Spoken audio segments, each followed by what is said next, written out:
Et dans l'actualité des idées aujourd'hui, que se passe-t-il derrière la porte d'un grand lycée parisien? Qui sont ceux qui y étudient et pourquoi? On parle souvent du conformisme social, de la compétition scolaire qui sévit dans ces établissements, avec les nouvelles tentatives d'ouverture aussi grâce aux filières égalité des chances. Que se passe-t-il aujourd'hui derrière la porte d'un grand lycée parisien? On en parle avec nos deux invités. Sarah Pochon, tout d'abord, bonjour. Bonjour. Vous êtes sociologue, socio-ethnologue au sein de l'atelier Sherpa à l'université d'Artois à Arras. Vous êtes l'auteur de Derrière la grande porte, une année à Henri IV, qui paraît aux éditions du Détour, fruit d'une enquête sociologique de 1 an que vous avez réalisée pour votre thèse, avec des témoignages d'élèves que vous avez réunis, mais aussi d'enseignants de ce lycée parisien Henri IV. À vos côtés, Laure-Elisabeth Bourdeau, bonjour. Oui, bonjour. Vous êtes scénariste, co-auteur avec Johanna Goldschmidt de la fiction Les Héritières, à voir sur arte.tv jusqu'au 1er septembre. Et puis sur Arte tout court, ce sera vendredi le 4 juin à 20h55. Fiction réalisée par Nolwenn Lemel, qui retrace le parcours d'une élève brillante, une élève en ZEP qui vit en Seine-Saint-Denis et qui se nomme Sanou, interprétée par Tracy Gotoas.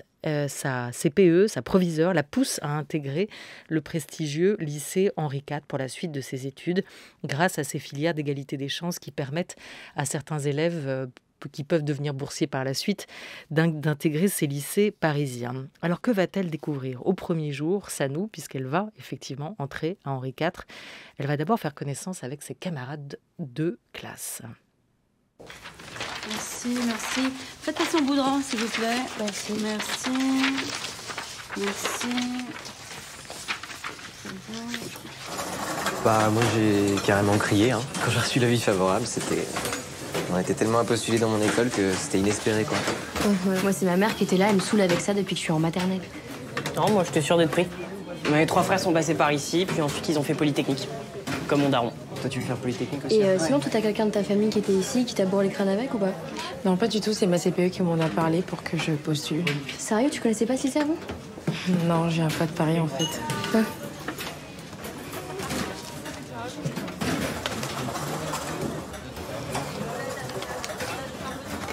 Et sinon, t'as des frères et sœurs? Ou t'es fille unique comme moi? Je suis comme toi.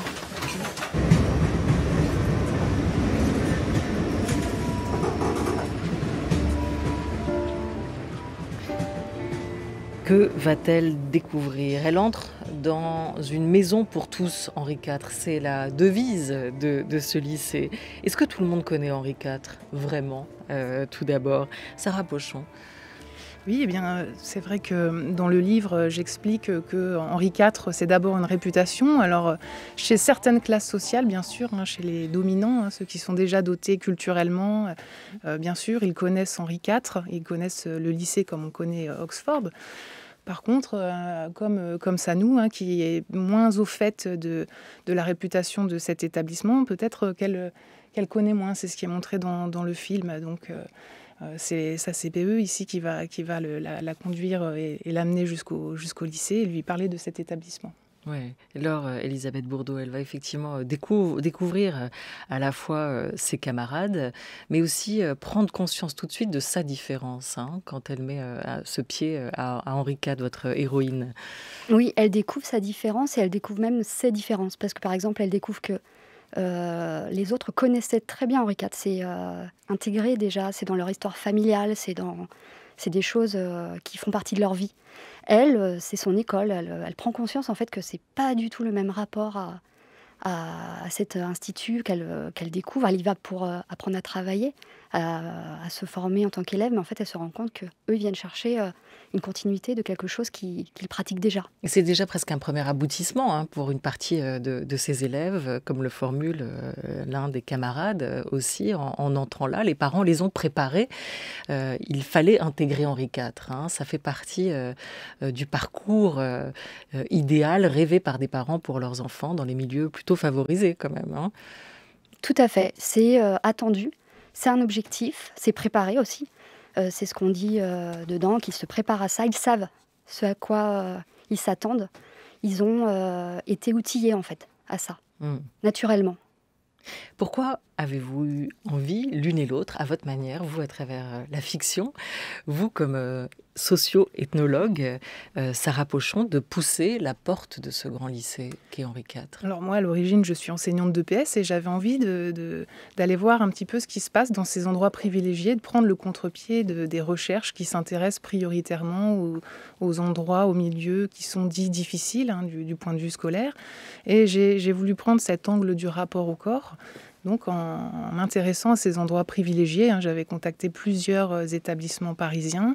J'ai obtenu cet accès au lycée Henri IV. Et ce qui m'intéressait, c'était de voir si des préjugés existaient, puisqu'un petit peu la manière de Sanou, moi, je suis arrivée au lycée pour mon enquête ethnographique.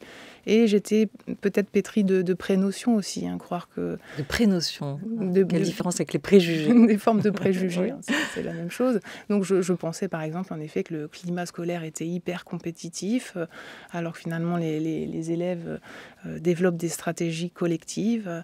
Je pensais que les enseignants étaient sélectionnés, recrutés sur dossier, alors que ce n'est pas le cas non plus. Donc je raconte plusieurs anecdotes comme ça qui permettent d'en savoir un petit peu plus et de connaître finalement ce qui se passe derrière cette grande porte. Et pour vous? Alors nous, c'est une thématique qu'on nourrissait avec Johanna Goldschmidt, ma co-auteure, depuis longtemps, on va dire, autour des inégalités sociales, de l'école. Voilà, c'est des sujets qui nous intéressaient.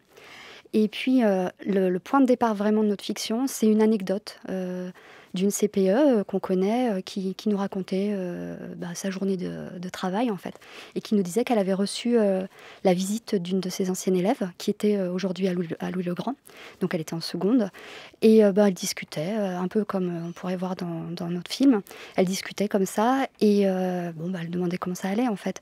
Et puis la CPE lui a dit comme ça, juste informellement, qu'il y avait une élève de 3e qui envisageait d'aller à Louis-le-Grand ou Henri IV l'année prochaine, qui allait peut-être postuler. Donc on est un peu dans la même schéma qu'on raconte un peu dans Les Héritières.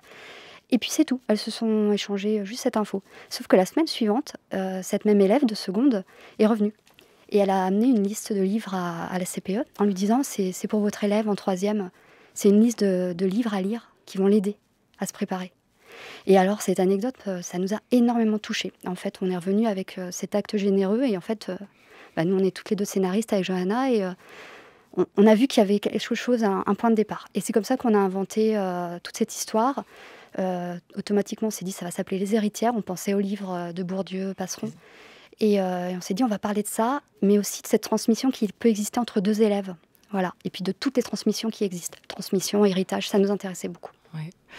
Et ce que vous racontez bien et ce que vous montrez bien, c'est cette géographie particulière de ce type d'institution, d'établissement à laquelle votre jeune héroïne, Sanou, va être confrontée. Il y a la petite géographie, celle de ce lycée dans lequel elle entre, elle arrive et elle se perd pour commencer. Elle n'a pas ses repères pour le coup, justement dans cet endroit-là. Et il y a la plus grande géographie, c'est celle de Paris, qui est cette capitale dans laquelle des gens qui habitent dans des communes avoisinantes, et c'est le cas d'une de ses camarades de classe, parfois ne sont jamais venus, n'ont jamais osé franchir cette frontière symbolique que le périphérique constitue. C'est là aussi qu'elle va être complètement déroutée par la découverte de cette géographie-là. Tout à fait. En fait, la reine Henri IV et la Sorbonne, enfin ce quartier, le quartier latin, tout ça, ça nous inspirait beaucoup. On avait beaucoup envie, nous, au stade d'écriture, de montrer la reine Henri IV, mais aussi la reine de la Plaine Saint-Denis. Ça nous inspirait. On avait envie de les montrer, de les mettre en parallèle, parfois en opposition. On a beaucoup travaillé sur ça, même au travers de nos personnages. Mais oui, on a creusé pour donner cette arène. Et ce que je trouve d'ailleurs très bien redonné dans le livre de Sarah, sur le lieu lui-même de Henri IV, ce qu'il évoque, ce qu'il veut dire, le bâtiment, l'état, à la fois le prestige, ce que ça donne en fait comme cadre de travail. Voilà. Mais pareil pour Iqbal Masih qu'on utilise à la Plaine Saint-Denis comme cadre de travail, comme lieu. Lui aussi, il dégage quelque chose. Qu'est-ce qu'il symbolise pour vous, ce lieu, Sarah Pochon? Qu'est-ce que vous avez trouvé? Il appartient à un espace de vie totalement singulier. Et de nombreux historiens ont bien montré qu'au cœur du 5e arrondissement du quartier latin, on est face à une concentration du savoir, du pouvoir, de la culture, et que le lycée Henri IV appartient à cette géographie de l'excellence, en fait, où sur la trajectoire scolaire des élèves, hein, tout est fait pour que ces institutions se situent en fait, sur le parcours des élèves. Donc on va au collège, au petit collège Henri IV, ou dans un autre très bon collège du 5e arrondissement. On va ensuite au lycée Louis-le-Grand ou Henri IV. Et puis on continue sa trajectoire scolaire en ne quittant jamais le 5e arrondissement. On va à la Sorbonne, dans les classes prépa des lycées, dans les écoles polytechniques. Et donc, on est ici sur ce principe des avantages cumulatifs, puisque les élèves savent très bien dans quel établissement ils se rendent. Il y a cette architecture imposante, ce bâtiment qui est construit dans la pierre, qui peut impressionner par sa taille. Et quand on passe cette porte, les élèves... comme ça, nous, hein, c'est un des premiers plans du film, se rend compte que oui, on va passer le seuil de cette porte, je ne suis pas n'importe où, je ne suis pas n'importe qui. Et puis c'est quelque chose qui revient beaucoup dans le discours du proviseur, et en l'occurrence de la proviseure. Et cette géographie de l'excellence, elle est aussi héritière de notre modèle jacobin, hein, parce que c'est Paris. C'est quand même la porte d'un grand lycée parisien, mais ça dit beaucoup de l'État, comme vous l'évoquiez à l'instant, mais aussi de notre géographie nationale. Hein. Oui, c'est ça. Hein. Et historiquement, la rive gauche, c'est plutôt la concentration de la culture. Très vite, le lycée Henri IV a bénéficié de la proximité royale, hein, donc déjà la progéniture des rois de France, hein, envoyaient leur progéniture au lycée, et donc c'est un héritage qui bénéficie à cette jeunesse favorisée. Voilà, et la décentralisation de la carte scolaire, ou en tout cas de cet élitisme scolaire, ne s'est pas totalement réalisé. Votre parcours à l'une et l'autre, vous avez été poussé à aller vers ce type de lycée, ou loin de là, ça faisait justement partie, Henri IV, d'un imaginaire scolaire de la réussite qui n'était pas le vôtre, en tout cas pas parmi les attentes de vos parents. Elisabeth Bourdeau. Alors concrètement, en fait, moi, ça n'existait pas. Ça n'était pas dans l'imaginaire de mes pères ou de ma famille. Ça n'existait pas.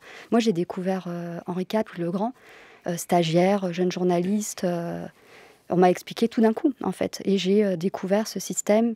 J'ai vu, en fait, parce que je suis allée assister à un tournage qui était hébergé par Henri IV, et c'était effectivement très impressionnant. Et du coup, il y avait ce public qui se distingue. Moi, j'avais quasiment leur âge à ce moment-là. Et c'était très différent. Effectivement, on ne peut que le noter. Donc voilà. Mais j'ai déjà posé cette question dans mon entourage. Il y a vraiment des personnes qui connaissent, et c'est inscrit, et ça faisait partie des objectifs ou des objectifs obtenus. Mais il y a des personnes comme moi, c'est inconnu. C'est masqué. Il y a quand même quelque chose qui étourdit, qui éblouit aussi, hein, la première fois qu'on voit ces images et qu'on franchit le seuil de cet endroit. Pourquoi, Sarah Pochon ?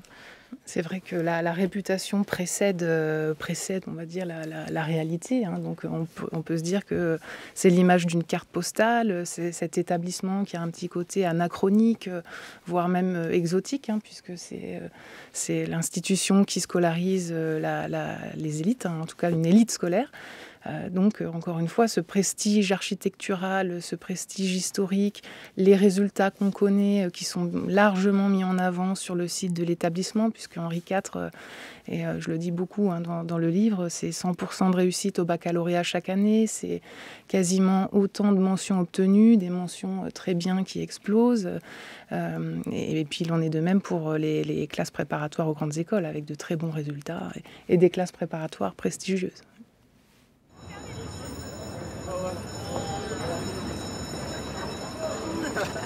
Jeunes gens, bienvenue à tous. Ces 3 prochaines années nous seront amenées à nous croiser beaucoup, mais pas trop, j'espère pour vous. Vous le réaliserez très vite, votre nouvel établissement est prestigieux et mythique. Ces murs autour de vous peuvent en témoigner. Et de cela, vous devez être fiers. Cette année comme les suivantes, il ne s'agira pas tant de se mesurer à ceux qui fréquentent les bancs d'autres lycées d'exception, mais de trouver votre propre voie. Votre place ici, vous la devez à votre travail, fruit de la méritocratie basée sur la valeur de l'effort. Alors cette année, continuez cet effort. Faites honneur à votre potentiel. Avec toute l'équipe éducative, j'attends de vous l'engagement total et l'excellence. Si vous l'oubliez, nous serons là pour vous le rappeler. Soyez donc, mes chers élèves, à la hauteur de votre talent. Je crois qu'il y a autant de boursiers à Louis le Grand. Mais aussi de vos ambitions. Boursier. C'est aussi une institution, Henri IV, et on l'entend par le discours ici de la proviseure qui met en avant des valeurs. Alors ça, ici, c'est la valeur de l'effort, la valeur de la singularité, la valeur de l'honneur. Il y a le sentiment que quand même, arrivé là, cette institution, vous la méritez et elle va vous grandir, elle va vous tirer vers le haut. Et c'est vrai que votre film, comme votre livre, Sarah Pochon, raconte aussi l'histoire de ces transfuges. Et on a tout de suite cette image des premiers de cordée évoqué par le président Emmanuel Macron, de ces élèves qui arrivaient là, dans ce lycée, cette institution où a priori ils n'ont pas leur place, où beaucoup sont là parce qu'on avait prévu ça pour eux et qu'on attendait ça d'eux. Eh bien, ces transfuges vont pouvoir passer une étape. Est-ce que derrière la grande porte, Henri IV, c'est un symbole de la méritocratie à la française aussi, Sarah Pochon? Alors oui, il y a pas mal de très bonnes questions et très bonnes réflexions. Donc, en ce qui concerne là le discours de la proviseure, c'est vrai qu'elle discipline davantage le rapport à l'effort et le rapport au travail plutôt que les comportements. Et ça, c'est typique des élites. Ça a été largement démontré par Muriel Darmon, notamment dans ses travaux sur les classes préparatoires aux grandes écoles. Et effectivement, Sanou va arriver parmi ces élèves qui ont déjà intégré ces codes, incorporé ces normes et ces valeurs de travail, de rigueur, de travail avec méthode, qui reviennent régulièrement au cours de l'année avec des exigences qui sont imposées et importantes du point de vue des enseignants. Alors, pour ces élèves qui viennent des premières de cordée, ce que je montre à travers plusieurs anecdotes également, c'est que très vite, ils vont alors moi je parle d'un effet de calque, mais ils vont très vite intégrer ce groupe, intégrer ces normes. Il va y avoir une espèce de mimétisme qui va se faire, un effet de calque alors sur le langage, il y a un extrait dans le film, sur les manières de se vêtir, sur les manières de se coiffer. Et c'est vrai que durant ce passage, on voit bien cette lycéenne Sanou qui regarde comment les élèves sont habillés, comment est-ce qu'ils portent des bijoux, est-ce qu'il y a des tatouages, et c'est exactement ce que je fais également dans le livre. Qu'est-ce qu'on enseigne au fond à Henri IV, tel que vous le racontez aussi, hein, Laure-Elisabeth Bourdeau? Est-ce qu'on enseigne en fait l'excellence, ou est-ce qu'on enseigne à être au-dessus du lot, à avoir conscience déjà qu'on est particulier? Alors, je ne sais pas si c'est ce qu'on enseigne d'être au-dessus du lot, mais c'est effectivement quelque chose qui va peut-être transpirer, on va dire, à chaque fois, que ça soit quelque chose qu'on apprend du corps enseignant, mais aussi de ses pairs, de ses autres élèves qui sont là, puisqu'il y a des choses de distinction. Après, on est aussi les héritiers de cette élite qu'on a intégrée et à laquelle on va appartenir, hein. En fait, on va dire, si on part du personnage de Sanou, elle est en observatrice, elle découvre ça, et en plus un petit peu bien sûr à la marge, puisque pour elle, elle regarde en fait, elle observe et elle voit les différences et ce qu'elle doit faire pour ressembler aux autres. On va dire que c'est une démarche assez classique d'un adolescent qui arrive dans un groupe, mais c'est aussi toute la question de l'acculturation. Enfin, elle est obligée d'apprendre toutes ces micro-informations, de les reproduire à sa façon, le plus vite possible, pour passer en fait, pour intégrer ce groupe. Elle a besoin en fait d'intégrer le groupe. Elle ne pourra pas rester si elle ne fait pas partie du groupe. C'est presque de la survie. Mais c'est une course pour elle aussi, hein, parce qu'il y a la question du temps qui se pose également, et ce temps, elle en manque en permanence. Oui, alors elle manque de temps parce qu'en fait elle est en train de faire à la fois son travail d'élève, mais elle est aussi en train de faire ce travail de tuteur, tutrice. Alors non, mais même d'apprendre les codes en fait. C'est-à-dire qu'elle a un double travail. Elle n'apprend pas que ses leçons, elle apprend aussi le milieu dans lequel elle doit se mouvoir. Voilà. Et effectivement, nous, dans la fiction, parce que c'est aussi une réalité, elle a une problématique d'argent, une problématique de temps et d'espace mental pour penser. qu'elle doit aussi gérer. Une problématique, toutes ces problématiques-là, la plupart de ses camarades ne l'ont pas. Parce qu'en fait, on leur laisse faire leur travail d'élève 100% de leur temps. Et ils ont déjà les codes. Donc voilà, elle a effectivement beaucoup à faire. Sarah Pochon, vous nous disiez en ouverture de cette émission que vous avez intégré pour votre enquête Henri IV en travaillant autour de la question des corps. Alors qu'est-ce que ces corps que vous avez observés pendant toute cette année passée à Henri IV nous disent aussi de ce qui se joue là? Comment distinguent-ils? Eh bien, effectivement, il y a une distinction plurielle dans plusieurs dimensions. Alors, la distinction qui passe par les corps, on le voit assez bien à l'écran, avec des corps qui sont droits, filiformes, plutôt musclés. Quand je les ai observés en EPS, évidemment, on voit davantage les corps bouger. Donc, ce sont plutôt des corps musclés. On a vraiment une homogénéité dans cette manière de se tenir avec son corps, dans cette manière d'être. On a des élèves qui pratiquent énormément, parce qu'on pourrait se dire que la place du corps dans cet endroit n'est pas forcément centrale pour des élèves qui doivent se préparer au futur concours, qui doivent obtenir les meilleures notes. Or, ce que j'ai pu constater, c'est qu'on a cette omnivorité, cette pédagogisation des loisirs chez cette jeunesse favorisée, avec 60% des élèves qui pratiquent, alors pour le coup pas de hip-hop ou de breakdance, mais du point de vue de la danse et de l'engagement corporel, on a des élèves qui sont très tournés prioritairement vers la danse telle le modern jazz, la danse classique en conservatoire, et associé à cet engagement corporel, à ce travail du corps, on a aussi une pratique artistique et culturelle, puisque les élèves du lycée Henri IV, au moment de l'enquête, associaient à cette pratique physique la pratique d'un instrument de musique, l'alto, le piano, ou également la pratique la chorale, le chant, en conservatoire également. Et alors vous le racontez, vous écrivez la santé, la minceur, l'attention et le soin porté à leur corps, le tout sans ostentation et avec naturel. Je ne distingue jamais la marque des vêtements. Elle ne fait pas partie des stratégies de reconnaissance et de distinction chez ces jeunes. Ils ne sont pas dans la démonstration de ce qu'ils possèdent ou de ce qu'ils sont et affichent au contraire leur discrétion et leur esprit de corps. Vous voyez pourtant, vous, ce qui fait conformisme au sein de ces élèves, le même sac à dos avec la même marque pour la plupart, la même coiffure pour les jeunes filles qui sont aussi dépendantes des modes à ce moment-là, le cheveu long ou mi-long attaché en chignon à l'arrière du crâne, etc. Ces petits traits peut-être caractéristiques. Et on retrouve dans votre film Les Héritières, Laure Elisabeth Bourdeau, film que vous avez co-scénarisé. Cette question de l'apparence qui est hyper importante chez votre jeune lycéenne, ça passe notamment à travers ce cheveu. Elle arrive avec des rastas et elle va vouloir se raidire le cheveu pour pouvoir adopter les codes de ceux qui sont présents là. La question des corps, elle est aussi très visible à l'écran avec vous. Tout à fait, il y a la chevelure, c'est très important. Et effectivement, il y a une typologie de chevelure qui est identifiée à effectivement les catégories favorisées.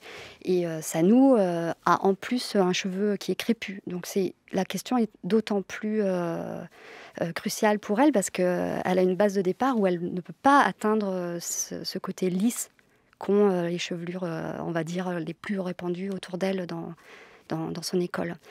On a aussi, c'est pour ça on a vraiment insisté sur ce cheveu, parce qu'on avait envie de parler de ça. C'est la féminité, c'est l'acquisition de codes. Et en même temps, elle essaye d'opérer une mue qui n'est pas si évidente pour plein d'autres raisons. Et voilà. Mais cette mue, elle passe, et c'est intéressant, Sarah Pochon aussi, par le langage, par la maîtrise de la langue, de se parler bien, qui fait la différence et qui fait la particularité, la spécificité aussi de ce type d'établissement. Parce que le langage peut étiqueter, il peut vous étiqueter de là-bas, et c'est la langue qui va devenir aussi sa meilleure arme pour se défendre et donner une autre image d'elle-même. On a beaucoup parlé de ces concours d'éloquence qui sont maintenant organisés.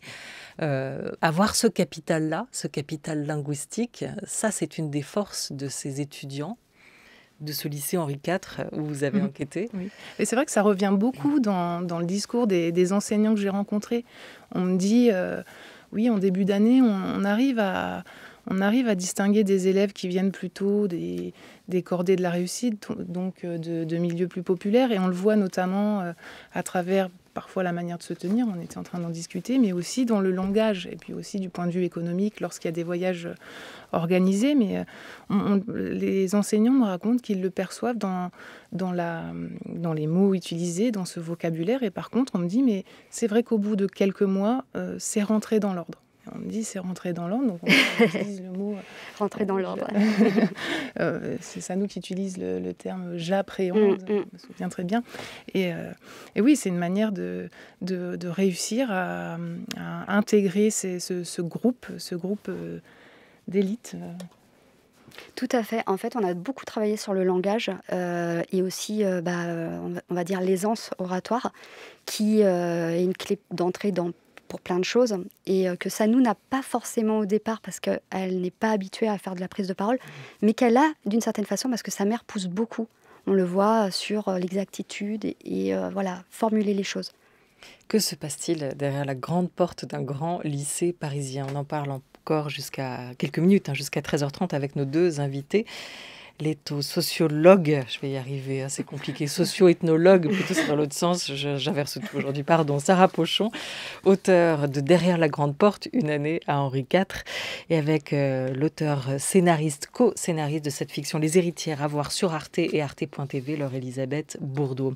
Qu'est-ce qui se passe derrière la grande porte? Il se passe une formation d'exception, la méritocratie. Certains y voient une tyrannie.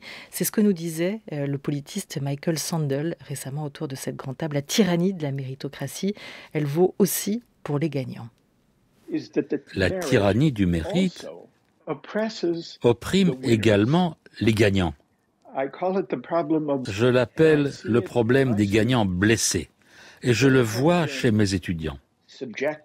Ils ont été soumis, en tant que jeunes, très jeunes, dans les lycées, à une telle pression concurrentielle pour performer. Ils ont dû endurer quasiment un champ de bataille méritocratique, de prépa, passer des examens, de faire mieux, d'être en concurrence. Et au moment où ils arrivent à l'université, ils ont déjà été blessés par ce parcours concurrentiel qu'ils ont dû endurer pendant des années, et pas simplement au lycée, mais même parfois avant le lycée. Et ils sont tellement habitués à la concurrence et à gagner des bonnes notes. Au moment où ils arrivent à l'université, ils sont très souvent en train de lutter avec des problèmes mentaux, des problèmes d'anxiété, mais plus que cela, ils trouvent difficile de réfléchir sur ce qui vaut la peine et pourquoi, et ce qu'ils veulent étudier, et quelles sont leurs passions intellectuelles. Ils sont distraits de l'amour intrinsèque du savoir, de l'apprentissage, par l'habitude de cette pression de réussir. Sarah Pochon, c'est une jeunesse dorée, c'est une jeunesse favorisée, celle qui peut aussi étudier dans un établissement comme Henri IV, grand lycée parisien. Et pourtant, est-ce que vous êtes d'accord avec Michael Sandel dans cet extrait sur la pression que le système fait aussi peser sur leurs épaules? Oui, bien sûr, la mise sous pression existe. Elle existe chez les classes préparatoires aux grandes écoles, puisque Muriel Darmon l'avait déjà mis en avant. Et c'est ce que j'ai également pu constater avec ces élèves qui me disent, dans de nombreux questionnaires que j'ai pu faire passer, chaque semaine, on a presque des DS, des devoirs surveillés tous les jours.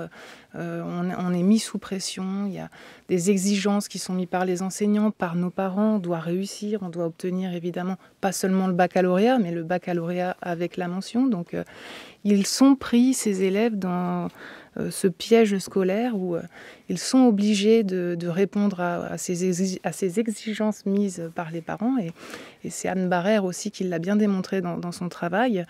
Ces élèves vont fabriquer leur destin scolaire et leur destin social de note en note, de moyenne en moyenne. Donc, cette mise sous pression s'exerce.